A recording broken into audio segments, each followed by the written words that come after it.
Our next guest is Dr. Bharat who is a COVID expert. He's been featured on CNN and BBC and Sky News and many other news channels. So here he is, Dr. Bharat So good to see you. How are you? Very, very well. Thank you. And it is wonderful that the internet can connect us and our people and share good knowledge and practice with everyone. It really is a pleasure. It's so amazing, especially being part of Healing Our Earth, to see so many doctors and specialists and scientists all around the world just collaborating and bringing this information to the viewers.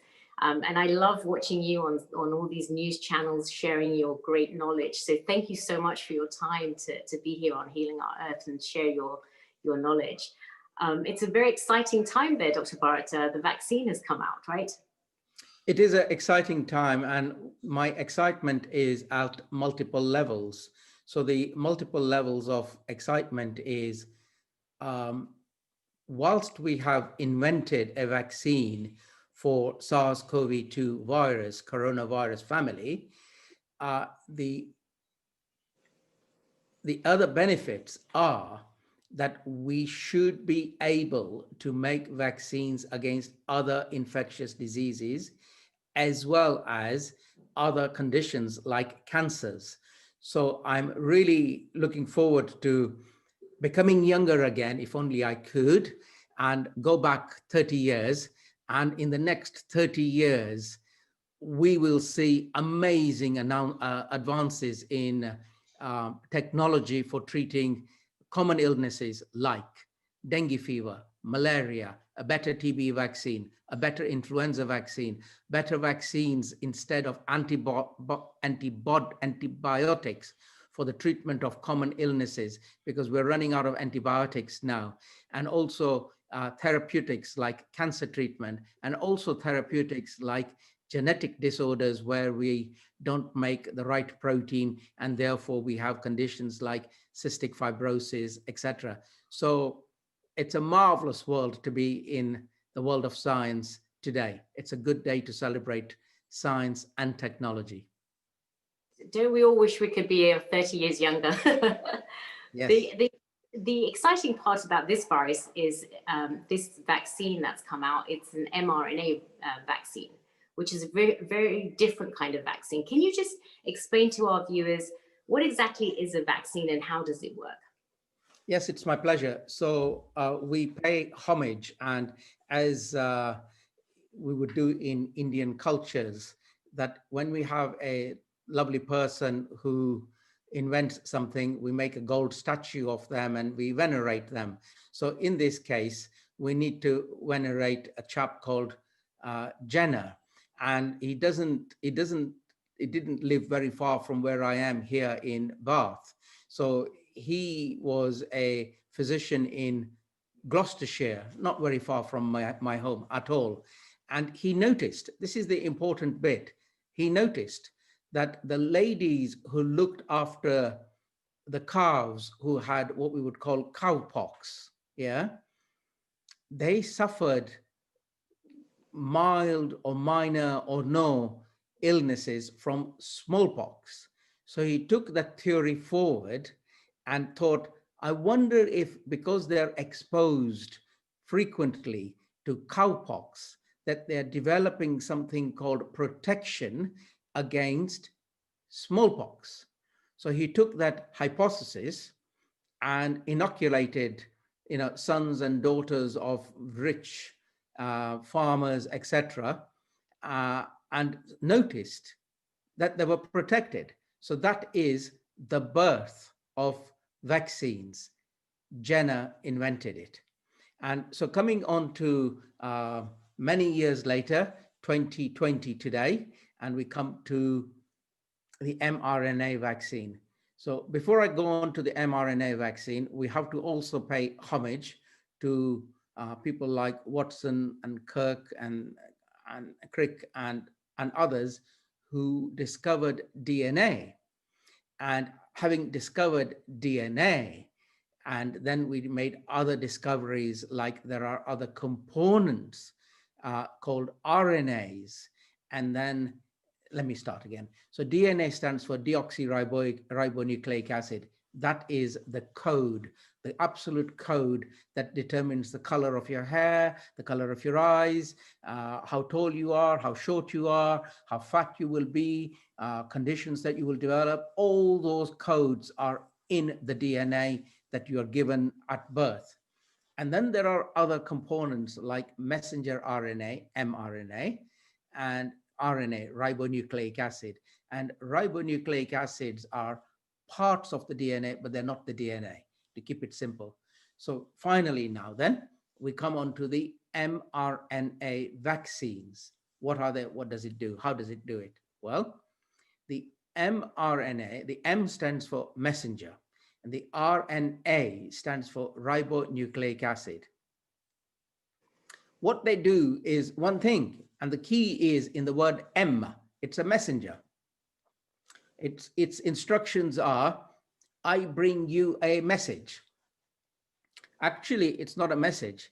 I bring you a message and a instruction. So the message and the instruction, one and the same thing, is, can you make this protein? No more, no less. And in fact, it isn't a can you, it is a will you. No, it's not even a will you, you will. So it enters the human cell. Let me go back a little bit more. So we deliver this mRNA to the cell, and not the nucleus, not the DNA. There is no interference with the DNA, none whatsoever. It only does one thing. It enters your cell, and in your cell, it tells, machinery like ribosomes, which are little components in a cell, to do things. So the RNA enters your cell, and it asks your cell to make spike protein. That's the instructions.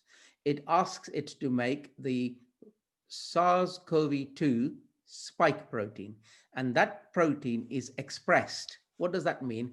In other words, they make these little bits and pieces of protein, and then they show it. It's like little projections from the human cell. In other words, it appears on the surface of the human cell, having manufactured it.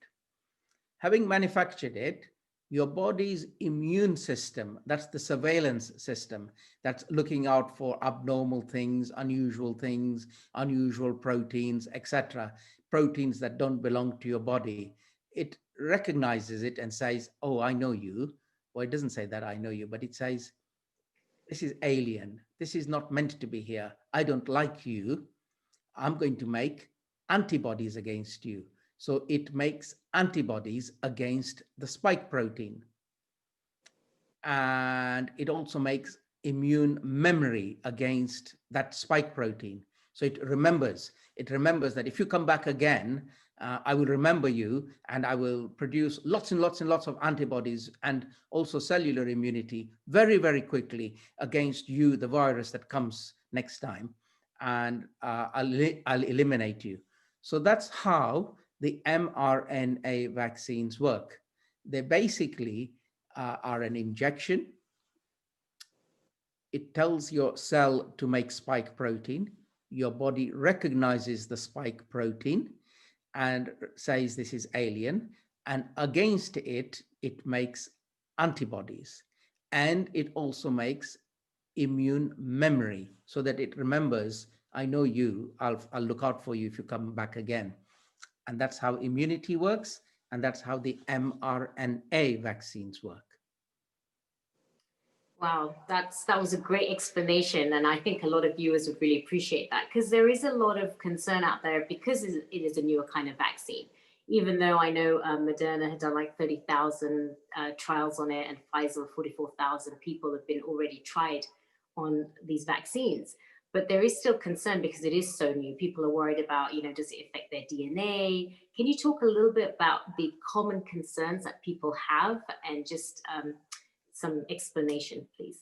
Yes, sure. So people say, I don't want anything that interferes with my DNA. And of course you should be concerned. Of course. So it is good of you to be concerned, and good of you to ask those questions. And my answer is as follows. The messenger RNA only does one thing. And the one thing that it does is it enters the cell. And I want to talk about how does it enter the cell, because that's really good stuff. So make sure you ask me that question in case I forget. So it enters the cell, and it does have nothing to do with the nucleus. And it is the nucleus where the DNA is kept and looks after the cell and everything else. So the nucleus is not at all involved in this process. And what it does is it instructs little bits in the cell called ribosomes to make the protein and nothing else. So, and then one more thing, it's almost like it's almost like salmon leaving the sea to swim up the river, all the way up the river, all the way up the river where they were born. And where they were born, they will lay their eggs, fertilize their eggs, and die. That's what a salmon does. Its job is finished. It was born in the river, it went out to the sea, and then it matured, and then it came out of the sea into the river, all the way upstream. And at the end of the upstream, it laid its eggs, fertilized them, died. Same with the mRNA. It arrives in the cell. It does nothing else. It cannot reproduce. It cannot multiply. It cannot touch your DNA. It doesn't do anything. It can only do one thing. The one thing it does is it makes spike protein. So eventually the mRNA degrades. In other words, it becomes non-effective. It can't do anything, and it's just destroyed and digested up and finished. So it comes, it instructs your body to make spike protein, and then its job is done. And then your body's own immune system takes over and makes antibodies against the spike protein and also remembers it. One more thing. So you could argue that you could cause a hyperimmune response by giving a lot of messenger RNA. Very valid point. And my answer is, this is why we make sure we give you what we would call in trials, a sensible dose, so that your body doesn't get a huge dose and it makes lots of spike proteins and then hyper stimulates your immune system. So there are checks and balances and safety measures about how big a dose to give and how big a dose is a safe dose, how low a dose is low enough for us to get away with. These are all parts of the experiment, and you find a middle order which is safe to induce immunity and safe enough not to cause hyperstimulation of your immune system. Does that answer your question? Absolutely, it does. When you talk about hyperstimulation, the concern I have then is you'll give your first people that you want to give the vaccine to are the healthcare workers, and then those at high risk, which are the elderly. So is there going to be a concern with the reaction of this vaccine to the elderly people? We don't want to give it to them and then cause potential bigger issues like death, for example. Yes, of course we should be concerned. And then the checks and the balances and the monitoring is there. So as we get older, everything gets worn out, including your immune system. So when we give these vaccines to the elderly, old, frail, other illnesses people, they don't mount a very good immune response. They do mount an immune response, but it isn't a supercharged immune response. So often what happens with the elderly people is you don't give them a big dose. That's not what you do. No, that would be wrong. But what you can do is you say to your operations is we will monitor you. And if you are making suboptimal immune responses, we will give you the smaller doses frequently. In other words, we'll give you 1, 2, 3, maybe 4 priming doses to make your immune system wake up, recognize it as a foreign protein, and make immunity to it and immune memory. So that's how we prime and super prime the elderly. Now then, with the elderly come the care workers who look after them. So the care workers are usually young, and these young, fit, able people will invariably make a better immune response. And the other thing is this. So like take my mother, she's elderly. She doesn't go clubbing or pubbing or shopping or dancing or whatever. She's at home. She's doing nothing. But if she had carers, then her carers would be, and rightly so, being going out to have dinner, pub, club, socializing, etc. So they are interacting with a lot of people. And because they're interacting with a lot of people, she could bring the infection to my elderly mother and infect my mother, who's done nothing. And then my mother would have severe illness and may die. So what we do is we protect my mother, elderly, with the vaccine, and we protect my mother from people who could potentially infect her, that is the carers, and give them the vaccine too, so that they don't introduce it to my mother, who may or may not make a good immune response. So, but what you're effectively doing is creating a shield for the elder person, and all the people who are around that older person, they're also hopefully protected from being infected and infectious against the virus. And that's why we immunize them too. So that sounds great. That means that the government needs to really strategize how to give this vaccine. For example, like if you have elderly people in the home, to make sure that the people that are in the house are getting vaccinated.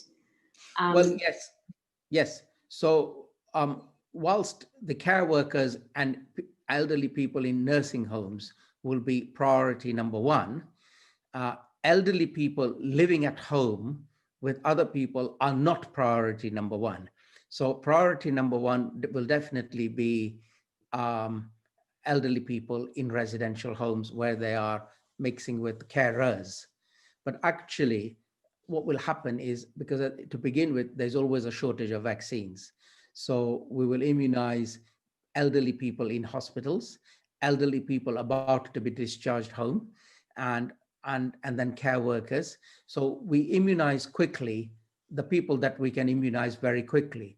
And then we have to work out how are we going to immunize people in nursing homes. That's a logistics nightmare, because it's not possible to bring the vaccine to them, to their homes.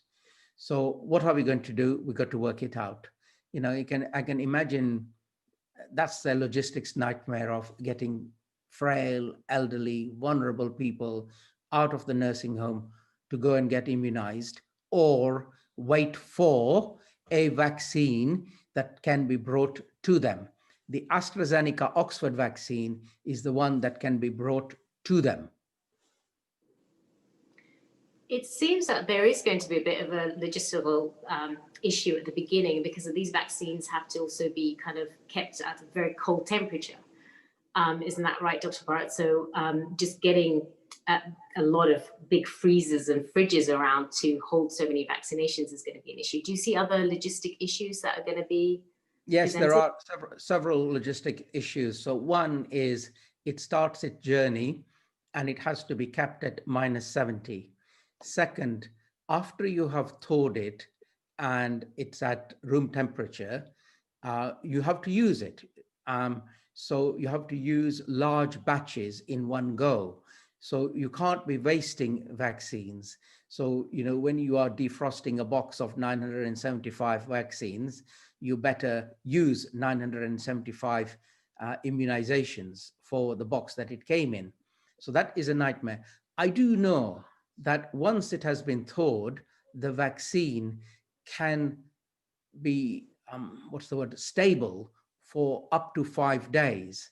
So what can happen and what may happen is, at the hospital's hubs, it is safely thawed and then safely, carefully transported to local areas like GP practices where the vaccine is administered within a very short window, whilst the vaccine is still stable and it hasn't degraded. So the stability lasts for up to 5 days. So those are the things that will have to happen. A lot of headaches, really. So I'm really looking forward to when the AstraZeneca Oxford one is licensed, so that we can then immunize thousands of people in a short time. So with the fact that there's so many different vaccines out there, is that going to be a concern for some people who are going to be like, oh, I'd rather wait till that vaccine comes out? I mean, how do you even pick from vaccines? Are they all going to be quite similar in what they do so that you're not kind of like shopping for vaccines? Yeah, I wouldn't shop for vaccines. Once they have been licensed, they have passed the line of safety and efficacy. So what I want is a vaccine that's safe and effective, and there's no point in shopping around. They all do the same job through different means. So let me dwell a little bit on the AstraZeneca Oxford Group vaccine. We call those vaccines a vector, and the vector is basically like a mosquito is a vector. A mosquito doesn't cause malaria, but the plasmodium inside a mosquito's saliva is the thing that causes malaria. So we call mosquitoes a vector for transmitting the plasmodium into your bloodstream. So similarly here, what we have, the vector is a chimpanzee common cold virus. So it's a chimpanzee common cold virus which has been altered to not be able to replicate. Okay, so that's the vector. It carries instructions, and I'm coming on to the instructions in a minute. So chimpanzee common cold virus altered so that it cannot reproduce. Step one. Step two, attach to that virus a instruction. Now we're getting similar to the mRNA. So you attach to the chimp virus that you have denatured a instruction, a mRNA. And the mRNA does what an mRNA does. I've been through this before. So you give the AstraZeneca Oxford Group vaccine, and the virus, the altered chimpanzee virus, carries the mRNA into your cell. And having carried it inside your cell, the mRNA does what an mRNA does, make spike protein, and then body recognizes it and it makes immunity, etc. So you see the technology. One is the mRNA from Pfizer and Moderna delivered as a nanoparticle into your cell. It's a tiny, tiny, tiny particle, 10 to the minus 9, and it is coated in lipid, and it enters your cell that way. The AstraZeneca Oxford one enters the cell carried by a chimpanzee virus that has been altered. See there, you did remember to tell us how it entered the cell. I didn't need to remind you. Indeed. So what about the vaccine booster? So when you take it once, you're going to have to wait a little while and then take a second booster. And what happens if you forget to take the booster shot? Well, you need to try and not forget, because it is in your own interest to have maximum immunity against this thing. And not only maximum immunity, but maximum immune memory. Immune memory is important. So you need to have steps taken to write down on a good piece of paper that you're not going to lose, date vaccine given, and then the date for the second one, and note down which one you received and where you received it. Irrespective of what the people are going to be doing for you, they will probably give you this piece of paper. But I'm saying, do your own due diligence. Write down on a good piece of paper, in other words, a notebook. Where did you receive it? When did you receive it? What did you receive? What date? Etc. Just write it. What date is the next vaccine? Write it down so you don't forget. So, okay, accidents do happen. Don't worry about it. So say you had the vaccine today on the 1st of January, and on the 21st of January, you were supposed to receive the second one, and you forgot. Don't worry about it. Maybe you remembered it in February. Maybe you remembered it in March. It doesn't matter. Go and have your second vaccine. It's late. It's not too late. Okay? Go and have your second. And then there will be people who've traveled and moved countries and they can't remember if they had the vaccine or not. What to do? Nothing. Don't worry about it. Relax. Have the vaccine. It's not going to do you any harm. So, for example, I immunize against the measles, mumps, rubella vaccine infections with a vaccine. People often tell me, I can't remember. And I say to them, listen, if this is your third or fourth MMR, it's not going to harm you. All it's going to do is boost your immunity. So don't worry about it. Okay. Every day when you go out on the red bus to work, you're meeting thousands and thousands of bugs anyway. So every day you're encountering antigens anyway. I appreciate in a vaccine, it is in a concentrated form. So don't worry about it, is the shortest possible answer I can give. But do your due diligence, write it down in a nice notebook so you don't lose it. So it's a good record of what you had, when you had it, and when your next one is due. And I was asked this question, can I swap around? And my answer is this. Ideally, if you start on the mRNA vaccine, finish the course with the mRNA vaccine. If you start the course with the AstraZeneca vector vaccine, finish the course with that one. So keep it same. Oh, thank you. That was great advice. With the vaccine, there's a couple of questions. So what happens if somebody already has had coronavirus, COVID-19? Do they still need to get vaccinated, or is this going to kind of just help boost them up a little bit more as far as the immunization? Yeah, that's a lovely question. And this is a question of, it is a conundrum. And I don't think the experiments were done on giving people the vaccine who have already had the infection. So what are the concerns? So if I were to immunize somebody who had it, will I do them any harm? That's the first question. And thinking empirically, I don't think so, because all you would be doing is boosting their immune system post an infection. So empirically thinking from first principles, I can see that it could be pretty safe to do so. But I would like to see proper experiments conducted in saying, yes, we took 1,000 people who have survived a coronavirus COVID-19 disease, SARS-CoV-2 infection, and we immunized them, and we found that there was no untoward outcome.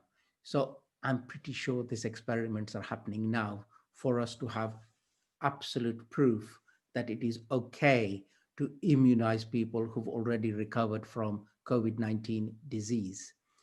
If I was in the middle of an outbreak with very few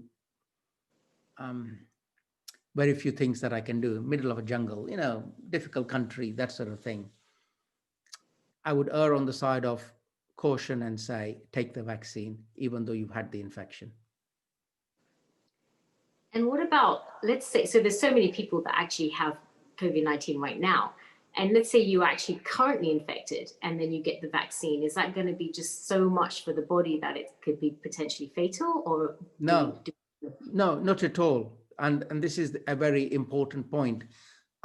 Parents often tell me, but sir, you're going to give my little baby 5 vaccines. 5. Isn't that going to overwhelm their immune system? And my answer is, but when you go out on the red bus to school or wherever, you're meeting thousands of antigens every day. I'm only giving your child 5 compared to the thousands you're exposed to every day. And your immune system never gets overwhelmed by just normal life. So I don't think just because you've had a recent coronavirus, COVID-19 disease, SARS-CoV-2 infection, that soon after your infection, a few months, I give you a vaccine that it will overwhelm your immune system. I don't think so. Got it. Thank you. Let's just shift the conversation a little bit to, there's a vaccine out. So now, do you think a lot of people are going to get a little bit lax and just be like, oh, it's time to party because, you know, we're like at the end of the tunnel? What kind of advice would you like to give the general public about staying safe currently right now? Well, they have endured 2019 in a 2020 difficult circumstances, and many have lost loved ones too. And this is a serious illness. So I would say have some patience, have some resilience, and this is very important that you are alive. And the reason why it's very important that you're alive is we have a job to do. One, we have to celebrate many things. We have to reset how we live our lives and hopefully live our lives in a better way, environmentally, culturally, cooperatively, and so many things. And finally, I also say we have to hold certain politicians, etc., to account for how they managed or mismanaged the coronavirus COVID-19 pandemic. So there are many, many, many reasons to remain alive. And so one measure you can take is don't get infected, don't infect others, because there's a job to do. Life, if you're dead, you're dead, you're not coming back, it's finished, you know? So why finish your life if you can help it? So remain alive. There's a beautiful world out there to enjoy. And, you know, I think nice things are going to come out of this 2020 suffering. Don't get infected, don't infect others. Dr. Bharat, let's just quickly go through those precautions again. We all know them. They're wearing the mask. Let's just run through that again. Just give the viewers some good advice that they just need to go through for the next couple more months until the vaccine's out and we can kind of start getting some normality. So it won't be a couple of months, and it is better that I'm honest. It's more like 3 to 6 months, okay? At least. So brace yourselves for it. Avoid contact with too many people. That's the ingredient number one. People, you see, you might think that Mr. John Smith is only interacting with you, but you don't know how many other people that John Smith is interacting with, and so on. So you keep your circle nice and tight and small. Important number one. Number two, when you go out and about, only humans within reason, unless you're a mink farmer or something like that. So within reason, only humans can infect you. So when you go out and about amongst fellow humans, consider, and this is something I said, I made headlines. And at that time when I made headlines, people raised their eyebrows, but now they accept it. So 7th of March, 2020, I said, and I stick by it today, consider everyone, everything at every time to be potentially infected and infectious, and tread carefully accordingly. So when you go out and about, have that in your mind. Everyone, everything, every time, every place is infected. So what do? Wear your mask properly. And I mean, when I say properly, I mean, pity I haven't got my mask here by me. It has to go up here, not over here, not over here, not here, not here, not here, not there at all, but here. So starting from here, it has to cover your nose and mouth properly and snug fitting. And when you wear your mask snug fitting properly, you're doing yourself a lot of favor, a lot of benefit to you personally. So wear your mask and it will protect you. I know you are protecting others by wearing your mask too, but most people are only interested in themselves. So I'll focus my attention on themselves. Wear it properly. Second bit, keep your distance from people. I've already said this. Then the easier bits are keep your hands clean. And one way to keep your hands clean is to use the alcohol gel when you can't otherwise wash your hands. But my better advice is timetable, washing your hands, and wash your hands every 2 hours and dry them. So it's not only washed hands, it's washed, clean, dry hands that work. So you dry them properly with a paper towel or a towel. So it's washed, clean hands, nice and clean them properly, and they will do the job for you. But even if your hands are not clean, because you can have a lot of dirty hands, and I say this, it's not the dirty hands that make you ill, because this hand can be filthy dirty. It's if I do this and introduce my hand to my nose and mouth, that's when I get infected. So learn not to do that. And avoid close indoor places. That's the important thing. So there is a Japanese one, and this is a very good piece of advice from Japan. So it's the 3 C's, close crowds, close environment, and ventilation. So you need to avoid crowded places, close contacts, and closed places. So closed places, crowds, and close contact. If you can avoid those 3, you're already onto a winner. Plus wear your mask properly. Thank you for going through that mask hygiene again, because a lot of people I'm noticing, they're touching the outside of their mask, which could now be contaminated with virus, and then they pull it down and then they're scratching their nose. They don't realize that that's a potential source of getting the coronavirus.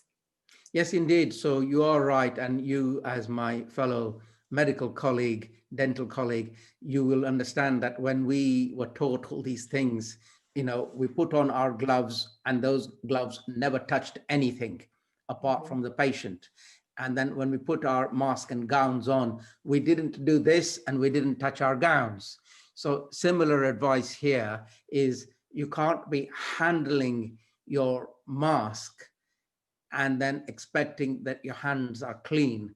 But you need to keep your hands clean or reduce handling of the mask. So how do you achieve all of that? Well, it's easy.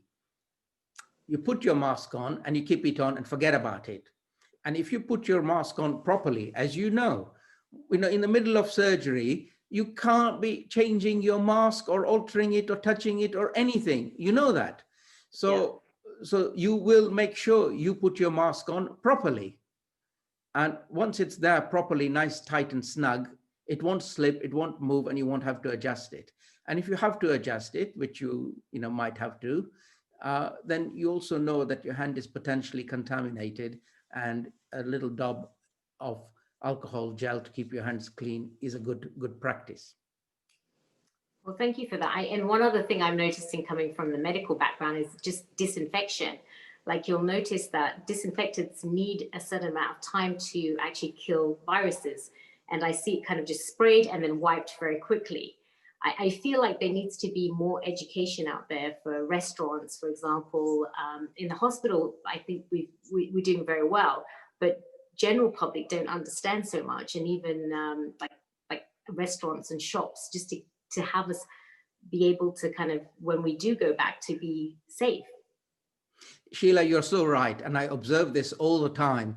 And what I sort of feel is, goodness me, we don't teach science very well at all. And I despair, because I'm a scientist and I want other people to know science as well. So you're absolutely right. You spray, as you said, and then you wipe clean. And that's rubbish, really. So if you are going to be using proper disinfectants, then you need appropriate contact time. So you spray and allow that contact time to elapse, and then you wipe clean. Otherwise, you're ceremoniously spraying and wiping clean, often with a dirty cloth. And that dirty cloth is taking muck from table 1 to table 2 to table 3. So my best advice would be spray, contact time, wait, in other words, and then with a disposable towel, wipe that table, and then throw that towel away. Next table, do the same. Or if you have 10 tables, you do spray the 10 tables and then wait, and then you go table 1, 2, 3, 4, 5, 6, 7, all the way to 10, wiping them clean 10 times with 10 different pieces of disposable towels. And that would also give you the contact time by the time you reach the 10th table, so on. It can be done. You just need to be aware of why you spray and what you need to do. By the way, I'm in a very privileged position. So I'm advising local authorities on infection control practice. And I'm using my knowledge, skills, and expertise to tell local authority, to tell the restaurant business, etc., how to do it properly. So I feel very good that I'm in the front line, although I'm a backroom boy, that in the front line, I'm making sure that not only do they do it, but they do it properly. Wow, thank you so much, Dr. Bharat. There's so much information here. I know we could be chatting for like hours and hours and hours, which we have done offline. There's just so much to talk about, and just knowing that the vaccine's coming out, there is some hope, and there is light at the end of the tunnel. So thank you so much for your time. And I know that you're very busy on all these social media and different TV channels. So we're very blessed to have you here on Healing Our Earth. How do we follow you? How do we kind of get some more information about the work that you're doing? Yes, thank you for asking. And this is important because I also learned that if people had been following me on Twitter, for example, they would have seen the chronology of things happening from February to today. And with me, they would have been learning. So I would like people to follow me because I think there is a bank of information here. And if you will put it up, I'm very grateful to you. So on Twitter, I am at Dr. Saib. So it's DOCTORSHAIB. Okay. And then whenever I can, I also try to put everything on a YouTube channel. And the YouTube channel is Dr. DOCTOR Bharat, BHARAT, Pankania, PANKHANIA. So if you put all those, Dr. Bharat Pankania into YouTube, you will find who I am. Subscribe. It's good knowledge. Every day I post a new interview there, and collectively people will learn and be educated and reassured. Reassured is very important to me. All right, Dr. Bharat, give us your final tip out there, just a final thing. Well, vaccines are almost there. Hold your ground, and simple thing. Don't get infected. Don't infect others. Wear your mask properly and look forward to 2021. Good times are not far away. Thank you so much, Dr. Bharat. Thank you for your time.